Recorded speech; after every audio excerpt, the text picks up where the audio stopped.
எந்தவித கோரிக்கையும் எந்தவித போராட்டத்தையும் இல்லாத ஒரு திட்டத்தை அமல்படுத்துறதுக்கு இவ்வளோ முன்முனைப்பாக இருக்கக்கூடிய நீங்கள் மது விலக்குக்காக பல போராட்டங்கள், பல உயிரிழப்புகள் நடந்திருக்கு. அதே மாதிரி நீட்டு விலக்குக்காக பல போராட்டங்கள், பல உயிரிழப்புகள். கல்வியில் தரம் வேணும், மருத்துவமில் தரம் வேணும், இதெல்லாம் சமமாக கிடைக்கணுங்கிறதுக்காக பல்வேறு கோரிக்கைகள், பல்வேறு போராட்டங்கள் இருந்துகிட்டு இருக்கக்கூடிய இந்த நாட்டில் நீங்கள் இந்த 10 வழி சாலை திட்டம் தான் மக்களுடைய தேவைங்கிற மாதிரி நீங்கள் பேசுகிறீங்க. 10 வழி சாலை திட்டம் எந்த மக்கள் நலனுக்கானது, எந்த மக்களுக்கானது, எந்த மக்களுடைய கோரிக்கை இது அப்படிங்கிறத, இல்லை இந்த 10 வழி சாலை திட்டம் வந்துச்சுன்னா மக்களுக்கு இந்த நன்மைகள்லாம் கிடைக்குங்கிறத கண்டிப்பாக அன்புமணி ராமதாஸ் இதை விளக்கியே ஆகணும். அதாவது நான் ஆட்சியில் இருந்தோம்னா, நம்ம ஆட்சியில் இருந்தால் நான் முதலமைச்சராக இருந்தால் என்ன பண்ண தெரியுமா? ஒரு உதாரணம், என்னுடைய ஆசை சென்னையிலுக்கும் கன்னியாகுமரிக்கும் ஒரு 10 வழி சாலை போடணும். சென்னைக்கும் கன்னியாகுமரிக்கும் 10 வழி சாலை, கிரீன்ஃபீல்டு. அது எப்படி நான் செய்வேன்னா, நிலத்தை நான் போய் விவசாயிடம் கேட்பேன், ஏன்னா இது அவசியமானது என்று கேட்டு அந்த விவசாயி நிலத்தை கொடுத்தாங்கன்னா அந்த விவசாயிய இந்த திட்டத்திலே ஒரு பங்குதாரராக நான் சேர்ப்பேன். ஒரு ஸ்டேக் ஹோல்டர்னா அந்த நிலம் எவ்வளவு கொடுக்குறாங்களோ அந்த திட்டத்திற்கு அவங்களும் பங்குதாரர், ஷேர் ஹோல்டர். அவங்களுக்கு மாதம் அவங்க பேங்க்ல போய் பணம் போய் சேரும்.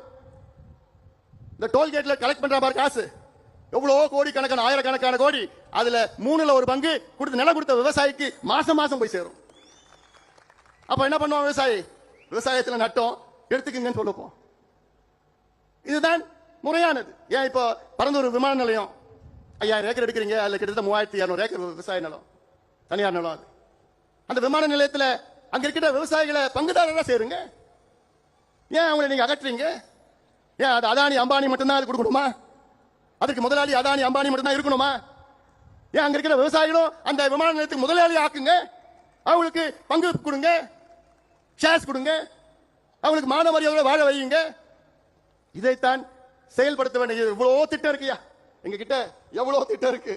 ஆனா அந்த அதிகாரம் தான் கிடையாது. நீங்க மட்டும் நினைச்சு அந்த அதிகாரத்தை நீங்க மட்டும் கொடுத்தீங்கன்னா தமிழ்நாட்டை சிங்கப்பூருக்கு நிகராக எங்களால் மாற்ற முடியும். அது எங்களால் மட்டும்தான் முடியும், நம்மளால் மட்டும்தான் முடியும், வேற யாரால முடியாது, யாரும் தெரியாது. வணக்கம். நேற்று சென்னையில் ஈசிஆர் பக்கத்தில் பாமக நடத்திய வன்னியர் சங்க மாநாடு, சித்திரை முழு நிலவு மாநாடுன்னு அதை சொன்னாங்க. அந்த மாநாட்டில் திரு அன்புமணி ராமதாஸ் ஒரு விஷயத்தை குறிப்பிட்டு பேசியிருந்தார்.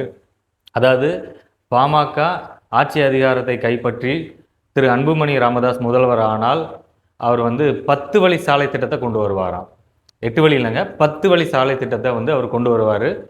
அதுக்கு என்ன பண்ணுவார்னா, நேரடியாக போய் விவசாய மக்களை சந்திப்பாங்களாம். அந்த நிலத்தை அவங்க போய் கேட்பாராம். அன்புமணி ராமதாஸ் விவசாய மக்களிடம் உங்களுடைய நிலத்தையெல்லாம் தந்தீங்கன்னா உங்களுக்கு இந்த திட்டத்தில் ஒரு ஷேர் ஹோல்டரை நாங்கள் சேர்த்துக்கிடுவோம். அதாவது இந்த 10 வழி சாலை திட்டத்தில் வரக்கூடிய வருமானத்தில் உங்களுக்கு ஒரு ஷேரை நாங்கள் தருவோம், மாதம் உங்களுக்கு ஒரு வருமானம் கிடைக்கும்னு சொன்னாங்கன்னா அந்த மக்கள், விவசாய மக்கள் உடனே அவங்களுடைய நிலங்களை கொடுத்துருவாங்க.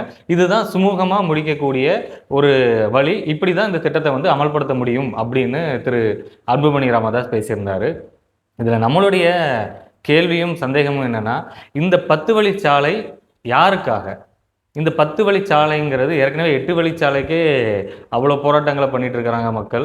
இதில் 10 வழி சாலையை நான் கொண்டு வருவேன் அப்படின்னு அவர் சொல்கிறாரு. இந்த 10 வழி சாலையோடைய அவசியம் என்ன? இது எந்த மக்களுக்கான தேவையாக இருக்குது? இது வரைக்கும் 10 வழி சாலை வேணும் அப்படின்னு எங்கேயாவது பொதுமக்கள் கோரிக்கையோ இல்லை போராட்டங்களோ முன்னெடுத்திருக்காங்களாங்கிறத திரு அன்புமணி ராமதாஸ் விளக்கம் கொடுக்கணும். ஏன்னா தமிழ்நாட்டில் அவ்வளோ பிரச்சனைகள் இருக்குது. மது விலக்கு வேணுங்கிறது மக்களுடைய கோரிக்கை. பல போராட்டங்களை சந்திச்சிருக்கிறாங்க, பல உயிரிழப்புகளையும் மக்கள் இந்த மது விலக்குக்காக கொடுத்துருக்குறாங்க. அதை தாண்டி நீட்டை நமக்கு தமிழ்நாட்டிலேருந்து விளக்கணும்னு சொல்லிக்கிட்டு பல்வேறு போராட்டங்கள், பல்வேறு உயிரிழப்புகள் நடந்திருக்கு. இது தாண்டி நம்மளுடைய கல்வியை தரமாகவும் சமமாகவும் வேணும், மருத்துவம் தரமாகவும் சமமாகவும் வேணுங்கிற இந்த மாதிரி பல்வேறு கோரிக்கைகள் தமிழ்நாட்டில் இருக்குது. மக்கள் அதுக்காக போராட்டங்களும் பண்ணிக்கிட்டே இருக்கிறாங்க. இன்னும் தீர்வு எட்டப்படலை. அப்படி இருக்கும் பட்சத்தில் அன்புமணி ராமதாஸ் அவர்கள் எதுக்காக இந்த 10 வழி சாலை திட்டத்தை அதுவும் இன்னும் முதல்வர் ஆனால் அப்படின்னு சொல்லிட்டு இந்த திட்டத்தை பிரபலப்படுத்த வேண்டிய அவசியம் என்ன? இந்த 10 வழி சாலை திட்டம் மூலமாக, அதுவும் சென்னையிலேருந்து கன்னியாகுமரி வரைக்கும் இந்த 10 வழி சாலை திட்டத்தை நான் போடுவேன் அப்படின்னாரு. சென்னையிலேருந்து கன்னியாகுமரி வரைக்கும் இந்த 10 வழி சாலை திட்டத்துடைய அவசியம் என்ன? மக்கள் கன்னியாகுமரியிலேருந்து சென்னைக்கு வேலைக்கு வருவதற்காக வந்தாலும் கூட அவங்களுக்கு இந்த 10 வழிச்சாலை திட்டமாக வந்தால் மிஞ்சி போனால் ஒரு மணி நேரம் அவங்களுக்கு மிச்சப்படும். இந்த 1 மணி நேரத்தில் அந்த மக்கள் அதாவது இந்த வேலை பார்க்கறதுக்காண்டி வரக்கூடிய மக்களுக்கு இந்த 1 மணி நேரம் முன்கூட்டியே வர்றதுனால அவங்களுடைய வாழ்வாதாரம் மேம்பட்டுற போகுதா, இல்லை அவங்களுடைய சம்பள உயர்வு கிடைக்கிற போகுதா, இல்லை வேற எதுவும் இந்த மக்களுக்கான வளர்ச்சி இருக்க போகுதா? வெறும் பயணத்தில் 1 மணி நேரத்தை நம்ம சுருக்கிறதுனால மட்டும் மக்களுடைய வளர்ச்சி கிடைச்சிருமா? இல்லை என்னோட சந்தேகம் என்னன்னா, அதற்கான போதிய சாலை இருக்கும் பட்சத்தில் நம்ம 8 வழிச்சாலைன்னு நம்ம ஒன்று கொண்டு வரோம். இப்போ அதுவும் காணாதுன்னு திரு அன்புமணி ராமதாஸ் 10 வழிச்சாலை நாங்கள் கொண்டு வருவோம் அப்படிங்கிறாங்க. உண்மையிலேயே இது பொதுமக்களுடைய தேவைக்கு உரியதுதானா? சென்னையிலேருந்து கன்னியாகுமரி, கன்னியாகுமரியிலேருந்து சென்னை பயணப்படக்கூடிய இந்த மக்களுக்கு 10 வழிச்சாலை தேவைதானா? இது எந்த மக்கள் கேட்டாங்கங்கிறத திரு அன்புமணி ராமதாஸ் கண்டிப்பாக இதுக்கு ஒரு விளக்கம் கொடுக்கணும். அது மட்டும் இல்லாமல் விவசாய மக்கள், அதாவது அவங்க நஷ்டத்தில் இருக்கிறாங்க, அவங்களுக்கு இப்படி ஒரு மாத வருமானங்கிற ஒரு ஆப்ஷனை கொடுத்துட்டோம்னா கண்டிப்பாக அந்த நிலத்தெல்லாம் கையகப்படுத்திடலாம், நமக்கு தந்துருவாங்கங்கிற ஒரு எண்ண ஓட்டத்தை திரு அன்புமணி ராமதாஸ் சொல்கிறாரு.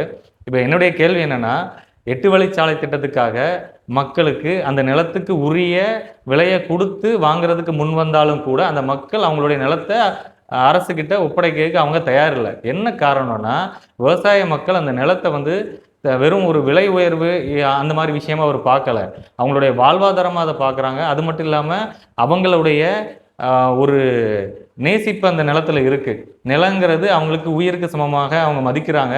அந்த நிலத்தின் மூலமாக வியாபாரம் பண்ணக்கூடிய அந்த தொழில் நஷ்டமோ கஷ்டமோ ஆனாலும் தன்னுடைய வாழ்நாள் முழுவதும் நான் ஒரு விவசாயம் இருக்கணுங்கிற எண்ண ஓட்டத்தில், மேலும் அந்த தொழிலை தாண்டி அந்த மக்களுக்கு வேறு எதுவும் தெரியாதுங்கிற ஒரு விஷயமும் இருக்குது. இப்படிங்கிற ஒரு விஷயத்தில் அவங்க அந்த தொழிலை பிடிச்சி வச்சுக்கிட்டு அந்த நிலத்தை கொடுக்கறதுக்கு அவங்க மறுத்துட்டு இருக்கிறாங்க. இதுக்கிடையில் திரு அன்புமணி ராமதாஸ் அவ்வளோ பொதுக்கூட்டத்தில் அவ்வளோ மக்கள் மத்தியில் அவர் வெளிப்படையாக வெறும் மாதம் வருமானம் தந்தால் அந்த விவசாய மக்கள் அவங்களுடைய நிலத்தை கொடுத்துருவாங்க அப்படின்னு சொல்கிறது நீங்கள் விவசாயியும் விவசாய மக்களையும் நீங்கள் கொச்சப்படுத்தக்கூடிய செயலாகும். இதுக்கு நீங்கள் கண்டிப்பாக ஒரு விளக்கத்தை நீங்கள் தெரிவிக்க வேண்டும். அது மட்டும் இல்லாமல் இந்த 10 வழிச்சாலை யாருக்கானது, இது எந்த மக்களுக்கெல்லாம் இது பயன்படும், எப்படியெல்லாம் இது பயன்படுங்கிறத திரு அன்புமணி ராமதாஸ் இதை விளக்கியே தீரணும். ஏன்னா நீங்கள் எல்லா விதத்திலையும் புள்ளி விவரம் சொல்லக்கூடிய நபர். இந்த ஒரு விஷயத்தை மேம்போக்காக இதை கடத்திட்டு போகாமல் இதுக்கு எதற்காக நீங்கள் இந்த 10 வழிச்சாலை திட்டத்தை நான் முதல்வரானால் கொண்டு வருவேன், அந்த மக்கள்கிட்ட பேசுவேன், அதில் ஒரு ஷேரை மக்களுக்கு கொடுத்து அந்த நிலத்தை கையகப்படுத்தி இந்த 10 வழிச்சாலை திட்டத்தை நான் நிறைவேற்றுவேன் நீங்கள் சொல்வதற்கான அடிப்படை காரணமும் அதோடைய உள் நோக்கம், இல்லைன்னா உள்ள இருக்கக்கூடிய பிரச்சனைகளோ இல்லை தேவைகளையோ நீங்கள் வெளிப்படுத்த வேண்டிய அவசியம் இருக்குது.